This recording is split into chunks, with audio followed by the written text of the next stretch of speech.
Olá pessoal, no vídeo de hoje eu decidi fazer um porta-agulhas porque eu tenho andado a fazer muito crochê e eu reparei que elas todas juntas dentro de um estojo era extremamente complicado achar a numeração exata que eu precisava para aquele tipo de linha.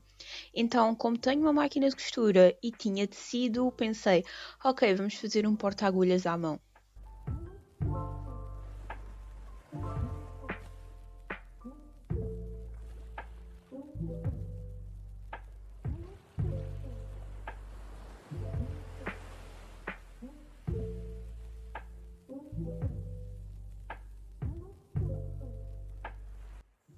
O que estou a fazer agora é um rascunho daquilo que eu vou querer pintar no tecido para deixar mais personalizado e um pouco mais com a minha cara, porque eu já estava com a ideia de pintar uns tojos destes, tipo comprar já feito e depois meter um desenho meu. Só que como já sou eu a fazer os tojos em si, então eu pensei, ok, então vou fazer também o desenho logo e junta-se o útil ao agradável. Dando já um spoiler que não é propriamente um spoiler, porque vocês viram na thumbnail, os tojos por dentro é tipo roxo, não é bem roxo, é mais tipo um lilás.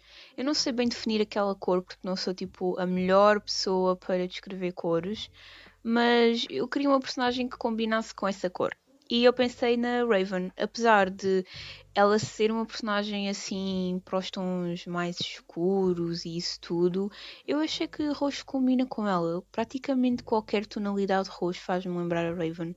E como o tecido que vai servir para forrar, que vocês já viram na thumbnail e vão ver lá mais para a frente, vão reparar que tem tipo umas folhas, mas que assim se olharmos rápido talvez consigamos ver assim uma espécie de umas penas, remetendo ao próprio nome dela, lá está Raven, então enfim, sou eu a tentar justificar a escolha da personagem só porque eu queria fazê-la e estou aqui a inventar desculpas. Mas pronto, fiz a personagem porque eu quis. Melhor desculpa da vida. E agora eu já estou a trabalhar no tecido. Essas margens que eu estou a deixar de 4 centímetros são para fazer as dobras do tecido quando for costurar, porque é preciso deixar uma margem para não ficar as pontas assim, tipo, todas soltas. Eu dobro um pouco o tecido e depois costuro. É basicamente o básico. Acho que isso é uma espécie de. Não sei explicar, mas por exemplo, as pontas, há várias formas de se fazer e há máquinas de overlock que fazem isso sozinhas. Como eu não tenho esse tipo de máquinas, eu dobro o tecido e faz com que ele não desfie, ou se desfiar, pelo menos é muito lentamente. Então ajuda bastante. E eu estou a fazer novamente o desenho, só que desta vez já em cima do tecido, e quando ele estiver todo feito a carvão, eu vou pintar por cima com tinta acrílica. Eu tenho tinta para tecido, mas eu não sei porque a tinta para tecido mancha com o tempo. Eu não consigo saber porquê, porque é tinta para tecido, supostamente não era para manchar no tecido, mas a minha mancha no tecido. E assim que passa por água, ela borra toda e fica tudo manchado com a tinta, enquanto a tinta acrílica nem mancha o tecido e quando é lavada aguenta-se muito bem. Então eu pensei, ok, então vou usar tinta acrílica, já que a tinta para tecido não funciona no tecido, pelo menos a que eu tenho, vou usar a tinta acrílica que pelo menos funciona bem.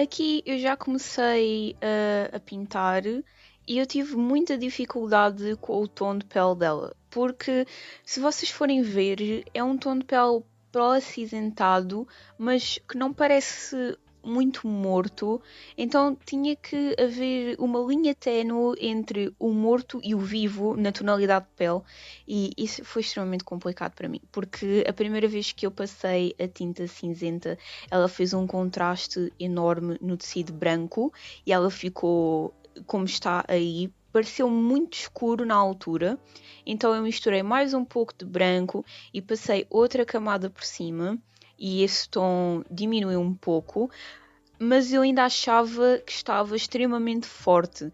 A minha sorte é que era apenas uma espécie de ilusão de ótica com as cores, porque lá está, a teoria das cores é algo que eu deveria estudar, mas eu não percebo nada daquilo. Eu olho para aquilo e fico, ok, isto acontece. E o que é que eu faço para não acontecer? Eu não percebo nada de teoria das cores. E neste caso dava muito jeito a saber teoria das cores, porque eu ia saber que este tom já estaria bom para o trabalho. E eu continuei a tentar ajustar e não sei o quê, mas depois eu desisti, ainda bem que eu desisti, e como pensei, ok, eu vou começar a pintar a capa, o cabelo, qualquer outra coisa que não seja a pele. E felizmente quando eu comecei a pintar o cabelo, a pele deixou de parecer tão morta. Então, yay! Mas enfim, eu estava muito preocupada com este desenho porque o rascunho no papel tinha ficado ok. Quando eu passei o rascunho para o papel, para o tecido, ele ficou mais ou menos. Quando eu comecei a pintar a cara, eu pensei, ok, desiste. Mas quando eu comecei a pintar o cabelo, eu vi uma pequena luz no fim do túnel que me disse: este desenho vai ficar bonito. E quando eu achei que a minha tortura iria acabar aí e eu ia passar a gostar do desenho desse caminho para a frente, eu comecei a pintar a capa e a cor da capa começou a misturar-se com a cor do cabelo. E esses cabelos que estavam para fora, como vocês já vão ver, tipo esses cabelinhos que eu tive trabalho em deixá-los tipo extremamente fininhos para ser uma coisa delicada, quando eu pintei a capa, essa delicadeza foi-se toda embora e na altura pareceu um borrão. Eu tenho aqui a peça à minha frente e eu não sei se na imagem vai dar para ver tanto o contraste, mas uma coisa eu posso garantir, pessoalmente o contraste acabou por se manter. Mas aí quando eu comecei a pintar, como vocês vão ver agora mesmo, foi um problema. Eu estava a usar um pincel extremamente fino para tentar ser muito precisa onde eu ia pintar. O problema é que, como o pincel era fino, também não transportava muita tinta de cada vez e o desenho começou a ficar esse borrão enorme e eu comecei realmente a ficar em pânico, porque por um lado eu queria trocar para um pincel que conseguisse suportar mais tinta, o problema é que eu ia ter menos controlo da tinta. Só que com pouca tinta ele também não estava a pintar. Então eu tinha que tomar uma decisão. E parece uma decisão simples, mas no momento do desespero eu simplesmente continuei com o pincel fininho e fui tentando ajeitar aí de alguma forma, como vocês estão a ver, fui metendo tinta tipo, ok, aqui falta um bocadinho, vamos pôr um bocadinho de tinta. E depois o cabelo e os detalhes do cabelo começaram todos a desaparecer e eu já estava em pânico novo, ou seja, a felicidade foi realmente de pouca dura. Mas também a cena do pincel fininho passou rápido porque depois eu agarrei num pincel um bocadinho mais grosso e bora começar a usar isto. Não tinha nem metade do controle que eu estava a ter da tinta, mas serviu para eu pelo menos relaxar um bocado do stress que eu estava a passar de estar a pintar aquilo sempre aos bocadinhos. Mas claro, eu depois voltei logo com o pincel fininho para fazer ali as margens todas bonitinhas. Mas aquele pincel salva-me um pouco, principalmente ali naquela parte de baixo da capa. E o cabelo está completamente a desaparecer a este ponto. Mas spoiler maltinha, o cabelo vai ficar mais ou menos. Bom não vai, mas o mais ou menos é capaz de chegarmos lá. Como diziam os meus professores, estás na média. Não estás tipo nem muito incrível, mas não estás assim tão má. Estás tipo na média, estás a ver? Tens o que se esperava. Eu não sou destacável, sou perfeitamente normal. Mas enfim, é alguma coisa, ok? Pelo menos não sou horrível.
O desenho aqui ainda não está acabado, mas a minha câmera desistiu de gravar, então não mostrou eu colocar o brilho nos olhos, a fazer o contorno daquela parte amarela e vermelha que também levou algum brilho. Essas partes todas eu acho que meti na pausa o vídeo e depois esqueci-me de tirar, então não gravou mais do que isso, mas aqui dá para ver, pronto, por 2 segundos deu para ver. E basicamente este é o forro que eu quero colocar, ok? Ele tem que ser levemente menor do que a peça em si e é para isto que serve as margens. Agora eu costurei em cima e não se vai ver a ponta do tecido a desfiar ao longo do tempo. E pronto, está aí outra vez. A filmagem está um bocadinho torta, mas foi mais para filmar um bocadinho do processo de eu já colocar o elástico porque pronto, eu não consegui gravar, só assim por cima. E aqui já estava praticamente pronto, só faltava aplicar o velcro. E nesta parte aqui eu estava a falar, por isso é que eu estava a mexer a minha mão, só que o áudio ficou tão mau que eu estou a falar por cima dele. No caso, tirei o som do vídeo original e estou a explicar umas coisinhas. Estou a explicar que vou colocar o velcro, também estou a explicar que eu não gravei a colocar o forro porque a máquina de costura está no meio da sala e não me dá jeito meter lá tipo a luz e não sei o quê, para se conseguir ver alguma coisa. Então, e também era de noite e a máquina de costura tem tipo aquela luz própria e depois encandeava no telemóvel e não dava simplesmente para gravar. Então eu não gravei e como isto também não é um tutorial, acho que não faz muito mal. Eu expliquei o que é que eu ia fazer a costurar, só não filmei mesmo eu ali na máquina tipo pronto, só isso é que não filmei. E agora vou aplicar o velcro e está praticamente tudo pronto. É só mesmo cortar essas pontas, porque quem usa o velcro não consegue cortar pontas de velcro direitas e isso parece tipo uma rampazinha, não está nada direito, então eu cortei a ponta para deixar isso mais reto com a minha querida tesoura escolar sem pontas, porque enfim eu sou um perigo com tesouras. E cortei um quadradinho e isso é autocolante, o que é ótimo, eu não tenho que costurar esse velcro. Tira-se tipo a parte de trás, mesmo como se fosse um autocolante, e mete-se no tecido onde se quer. Eu aí o enquadramento estava tão lindo que eu nem tenho palavras para descrever. Essa peça está mesmo centralizada. E agora, como vocês podem ver, ó, e é autocolante, como eu já tinha dito. Este é muito simples. Então eu primeiro coloquei na parte de cima da peça muito lentamente e depois o outro eu também tirei o autocolantezinho, tipo meti logo no velcro, estão a ver, no caso não estão porque o enquadramento disto foi horrível, lamento imenso e isso estava-me a colar nos dedos, então não é assim tão prático quanto a teoria diz, mas eu depois ao fechar ele fica logo no sítio certo, então eu tipo prensei um bocadinho para ele colar bem e depois ao abrir com cuidado e ele já estava tipo exatamente onde eu queria. Ele aí parece que vai descolar, mas depois com o tempo ele cola mesmo. Ele agora já não descola por nada, mesmo que eu queira, ele vai ficar aqui para toda a eternidade.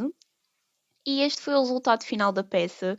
Eu achei que ficou super útil. Em termos de beleza, eu não sei se está muito bonito. Em termos de técnica, acho que falta muita técnica, mas como não é algo que eu estou habituada a fazer e também foi a primeira vez que fiz, está ótimo. Está usável, eu não sei se esta palavra existe, e eu adorei. Tem as agulhas todas por medidas, até tem um sítio para os alfinetes, para as agulhas, para os alfinetes mais pequeninos e também tenho espaço para guardar umas agulhas bué grandes que eu quero comprar, que é para trabalhar com trapilho, que é uma linha bué grande.